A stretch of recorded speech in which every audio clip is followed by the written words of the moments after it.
So this is the iPad mini, the smallest iPad in Apple's lineup. This baby hasn't been updated since 2021. So I officially think that today is the right day for us to talk about this and break this down.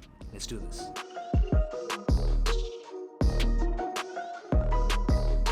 So before we go ahead with this video, you need to ask yourself about what exactly is an iPad and whether you actually need one. Now I'm somebody who loves my iPads, and yes, I said iPads because I have more than one. I have the iPad mini, which is my fun device, and I also have the iPad Pro, which is the 12.9 inch, which is my main computer. And I absolutely love them, and I'm somebody who's always been telling people to go out and get themselves an iPad when they're looking at buying a brand new device for their day-to-day work. So the iPads originally came out as the middle child. It's supposed to be smaller and more compact and easier and simpler than your laptops, while being slightly bigger than your iPhones or your Android phones, giving you a lot more flexibility than that tiny screen that you have in your pocket. But over the last few years, this dynamic has changed drastically, with larger iPads like the one I have right behind me, and MAVIK keyboards, desktop class chips in these devices, making them over the top powerful, giving you a lot more complex based operations that are possible to be carried out on these iPads. Now, to be completely honest, this is great because Apple's giving you a massive 2-in-1, a really good device that you can basically go from tablet to desktop mode really quickly and take it with you when you're on the go. But in the midst of all of that, it genuinely feels like that original Apple iPad experience, the one that Steve Jobs tried to give us a couple of years ago, has completely disappeared. The iPad no longer sits between a Mac and an iPhone because it can do so much more, it's so much bigger, and in a lot of ways it's also heavier than certain MacBooks like the MacBook Air out there. And I think that's where this guy,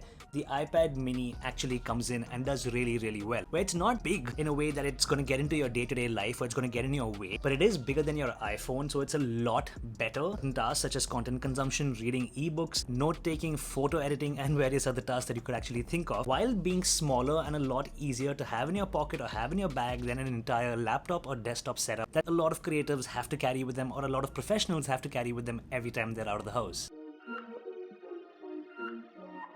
So the iPad mini 6, as the name suggests, is the 6th generation of this line of iPad. Now it has a newer design, it looks very similar to the iPad Pros, it's got that really nice flat edge design, it's got a great look, feel and build quality to it. It comes with USB-C for better quality of life and connectivity. On the overall, it has a pretty decent display. Now I know a lot of people have complained about the display on this device, but to be very honest, it's perfectly fine for the demographic and the crowd that Apple's actually targeting with this tiny little device. To top it all, the iPad mini 6 has also been powered with the A15 Bionic chip, which is the same chip that you have in the iPhone 14 regular models as well as the iPhone 13 Pro models. And I think this chip is going to take this device super far, because the A series chips are already overkill for any apps that you have in the store. They can let you edit 4K on this tiny device, and they can carry out practically any task that you would throw on them on a day-to-day basis. So yeah, it is a super fast chip, it's really powerful, and it beats practically 90% of its competitors, especially in the tablet market. And all of that power is packed into this tiny little device, which I think is absolutely amazing.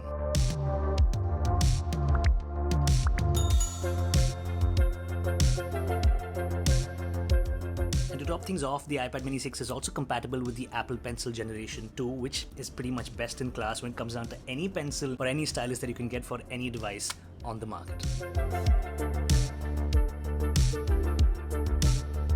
I honestly believe one of the biggest strengths of the iPad mini 6 is its size. It is powerful enough to basically get through any work that you would want to throw at it. It's also a lot of fun, and it's also the correct size where it's not too big and not too small in a way that you're not going to get weighed down by this device. If you're wearing baggy pants, you can pretty much throw this into your pocket. If you're wearing a jacket or a trench coat, this can fit in your jacket pocket. So yeah, it is a good size, and it's not going to strain your eyes when you spend a large amount of time looking at this screen, because it's pretty much double the size of your phone screen, even if you have a Mac size phone in your pocket.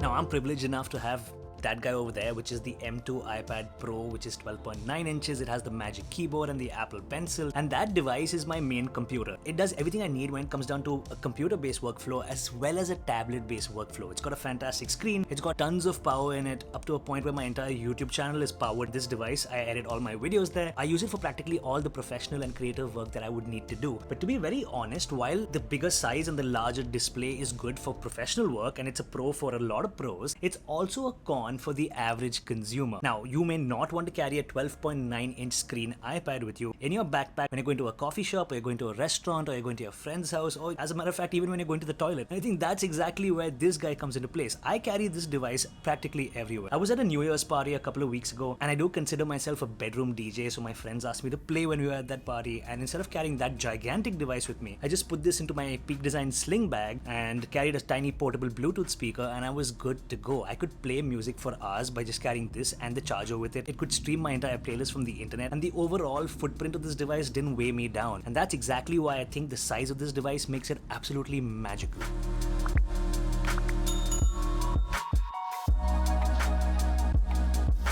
I know a lot of people are going to turn around and go like, bro, I could just go and pick up my phone and use my phone for everything that you just spoke about. And yeah, you're right, you probably could. But trust me, your phone is really, really small. And that's something you're not going to get to know on a daily basis. So what I want you to do is go out to a store, go to a Samsung store or an Apple store. Pick up the largest device that they have, the largest tablet that they have available there, which in Apple's case is the iPad Pro 12.9 inches. Pick up that device and put your phone next to it, and you're going to realize how tiny your phone screen actually is. Now, after you do that, put that device down and pick up the iPad mini, and you're going to see that this device is absolutely perfect when it comes down to screen size, and for the general average consumer, it is the right size for your everyday needs. Trust me, you'll see the difference.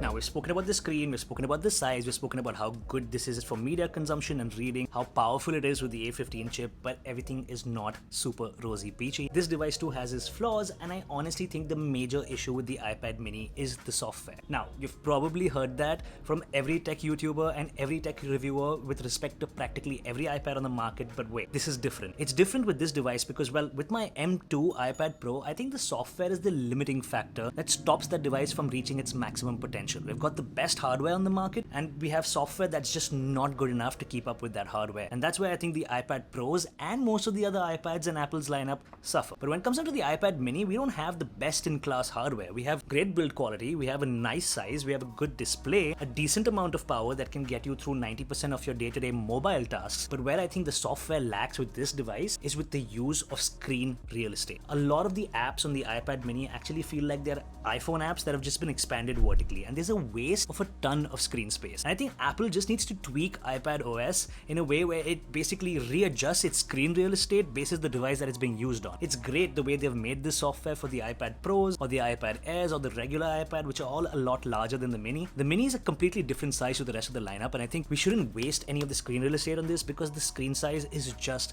perfect. And I think if Apple can do that before the release of the iPad mini 7, which is expected to come out in 2024, this device would become a lot more valuable, and I think it would be near the word perfect. Also, I think the iPad mini at 64GB is a little too expensive for what you get. To be honest, 64GB is nothing in today's day and age. They're going to be low on space really soon. I also believe that Apple should pretty much keep the base storage level at 128GB for absolutely any mobile device that they release. As a matter of fact, it's already there on most of the devices. Your iPhone started at a 128GB storage variant. I think if they do that for the iPad mini, it would be the perfect device and priced perfectly the way it is right now.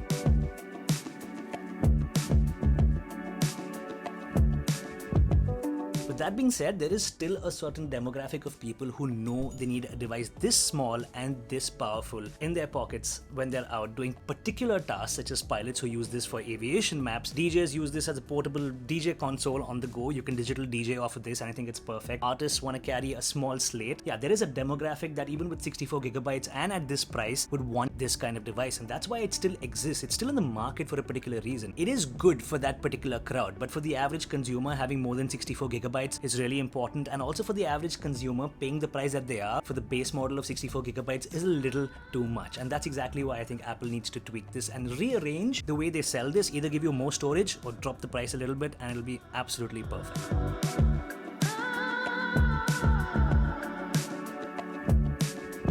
But that's not even the point of this video. The point wasn't to break down the specs or to actually review this device. The point was to talk to people who are in doubt about whether they want to buy this device or not. Because I know a lot of people personally who love the iPad mini for its size, who love the way it looks and feels, but they don't know if they should get one. And this is for you guys. You will probably never know whether you should get one until you go to an Apple store, actually hold this in your hand, and that's exactly when you're going to know. And when you know, you know.